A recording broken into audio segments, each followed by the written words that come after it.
years, they were just not running anymore. Then you have the other bit of the water line. You have the sewage treatment plants.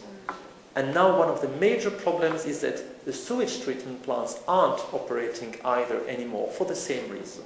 That you can't import the parts, and the security situation inside the country makes it virtually impossible to actually get there and get things done.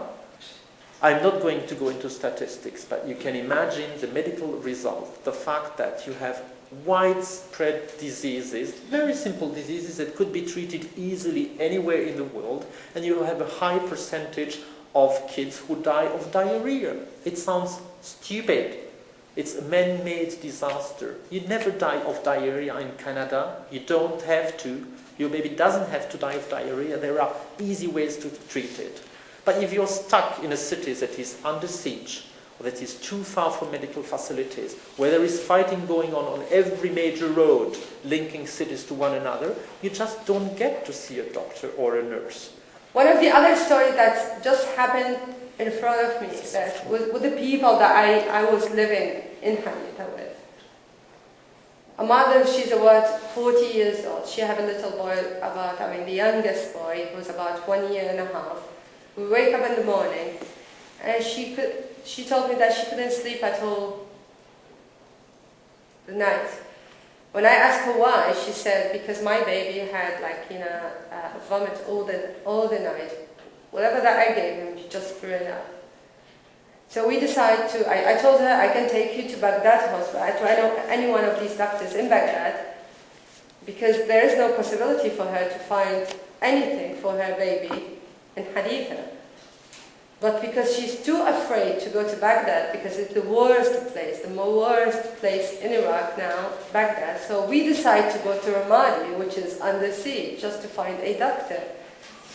So while we were on our way to that city, when we reached to Baghdadi, it's between Baghdadi and Heat, the Americans were blocked the road. There is no other road that we can use, except the desert, which is completely unsafe road. And I went to talk with the American, and they were blocked the road from really long distance between their tanks and these raised wires.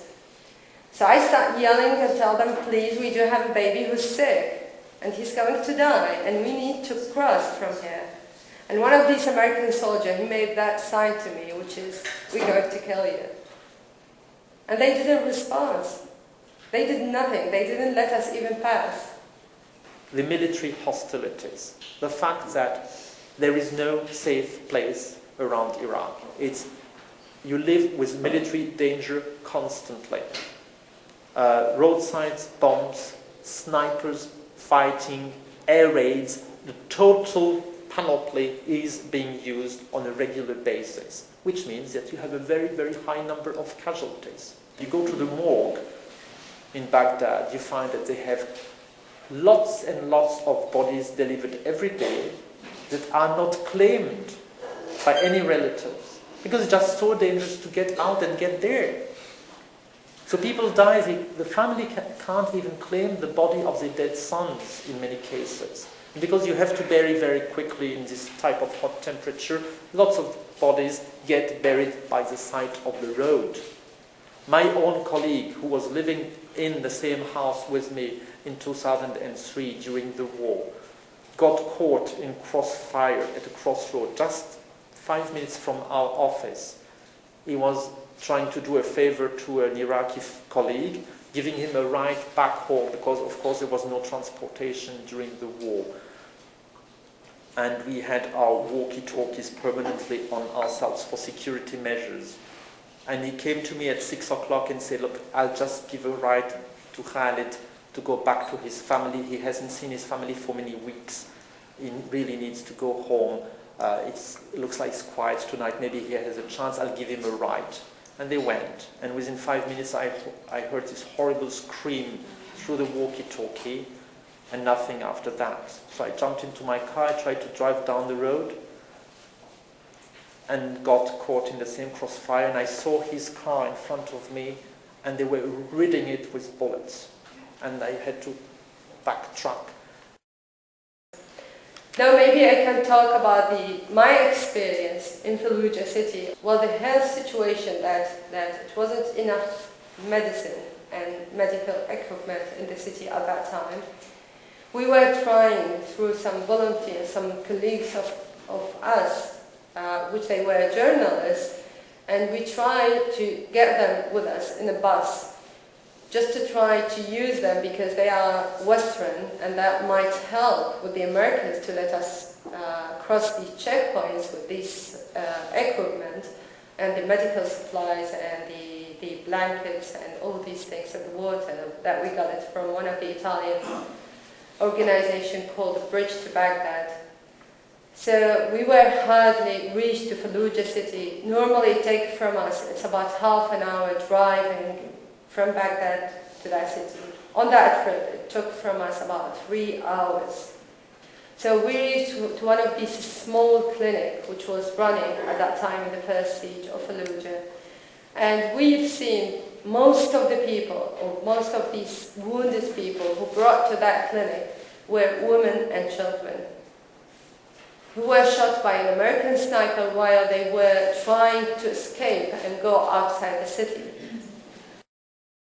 So this is what the Iraqis are living with. They're living with a situation where they have memories of a time where they had quality services in terms of health, education, and the rest of it.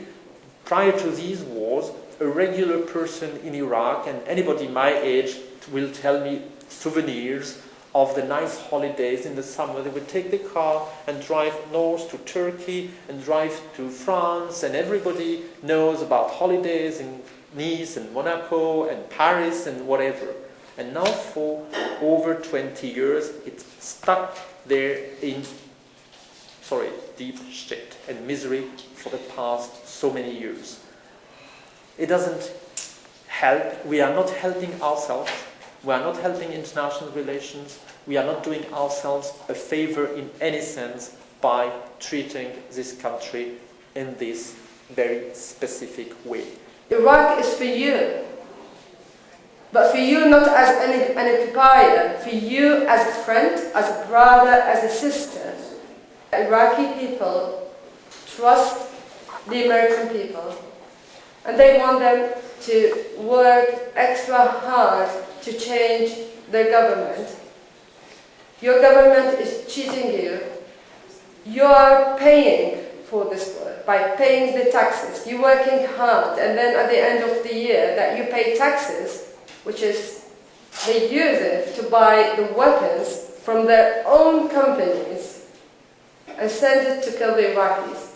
We have to sacrifice, we have to work hard just to give an opportunity for the next generation. If they will be our son or your son or whatever, we are all together. We have to work together.